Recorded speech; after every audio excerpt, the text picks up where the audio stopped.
राम राम राम राम राम राम राम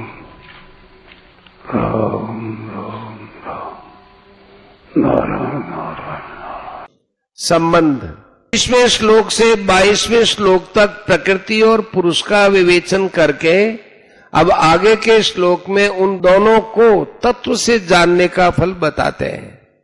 यह एवं वेत्ति पुरुषं प्रकृतिं च गुणैः सह सर्वथा वर्तमानोऽपि न स भूयोऽभिजायते। इस प्रकार पुरुष को और गुणों के सहित प्रकृति को जो पुरुष अलग अलग जानता है वह सब तरह का बर्ताव करता हुआ भी फिर जन्म नहीं लेता है।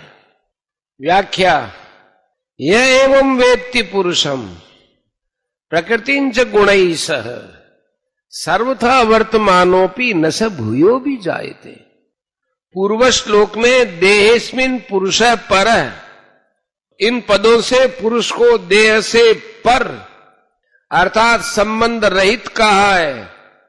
उसी को यहां एवं पद से कहते हैं कि जो साधक इस तरह पुरुष को देह से प्रकृति से पर माने संबंध रहित जान लेता है तथा विकार कार्य करण विषय आदि रूप से जो कुछ भी संसार दिखता है वह सब प्रकृति और उसके गुणों का कार्य है, ऐसा यथार्थ रूप से जान लेता है, वह फिर वर्ण आश्रम परिस्थिति आदि के अनुसार प्राप्त कर्तव्य कर्म को करता हुआ भी पुनर्जन्म को प्राप्त नहीं होता।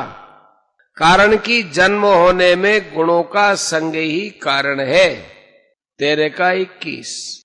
यहां सर्वथा वर्तमानोपि पदों में निषिद्ध आचरण नहीं लेना चाहिए, क्योंकि जो अपने को देह के संबंध से रहित अनुभव करता है और गुणों के सहित प्रकृति को अपने से अलग अनुभव करता है, उसमें असत वस्तु की कामना पैदा हो ही नहीं सकती।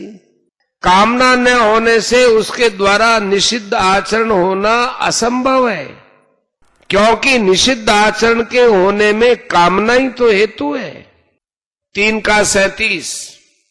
भगवान यहां साधक को अपना वास्तविक स्वरूप जानने के लिए सावधान करते हैं, जिससे यह अच्छी तरह जान ले कि स्वरूप में वस्तुतः कोई भी क्रिया नहीं है, अतः वह किसी भी क्रिया का कर्ता नहीं है और कर्ता न होने के कारण वह भोक्ता भी नहीं होता। साधक जब अपने आप को अकर्ता मान लेता है तब उसका कर्तापन का अभिमान स्वतः नष्ट हो जाता है और उसमें क्रिया की फलाशक्ति भी नहीं रहती। फिर भी उसके द्वारा शास्त्र विहित क्रियाएं स्वतः होती रहती है। गुणातीत होने के कारण वह पुनर्जन्म को प्राप्त नहीं होता।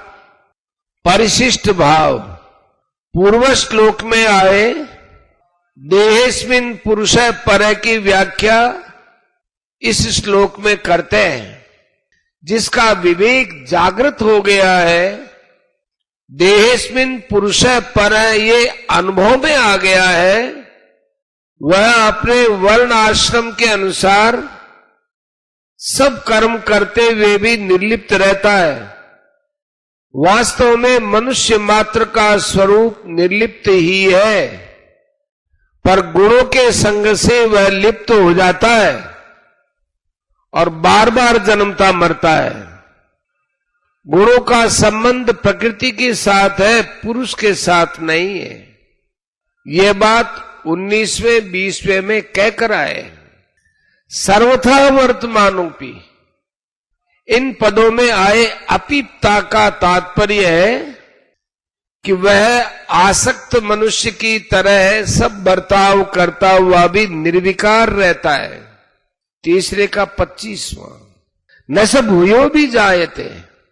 जैसे छाछ से निकला हुआ मक्खन पुनः छाछ में मिलकर दही नहीं बनता, ऐसे ही प्रकृतिजन्य गुणों से संबंध विच्छेद होने पर मनुष्य पुनः गुणों से नहीं बंधता, उसकी ब्रह्म से सधर्मता हो जाती है। जैसे ब्रह्म का जन्म मरण नहीं होता, ऐसे उसका भी जन्म मरण नहीं होता। छठे अध्याय के 31वें श्लोक में आया है, सर्वथा वर्तमानोपि सहयोगी मयि वर्तते, और यहां आया है सर्वथा वर्तमानोपि न स भूयो भी जायते। छठे अध्याय में आए सहयोगी मयि वर्तते, इन पदों में प्रेम की प्राप्ति है, और यहां आए न स भूयो भी जायते पदों में बोध की प्राप्ति है। प्रेम और बोध दोनों में गुणों का संग नहीं रहता। दोनों में अंतर यह है कि बोध में तो जन्म मरण से मुक्ति होती है, पर प्रेम में मुक्ति के साथ साथ भगवान से अभिन्नता होती है।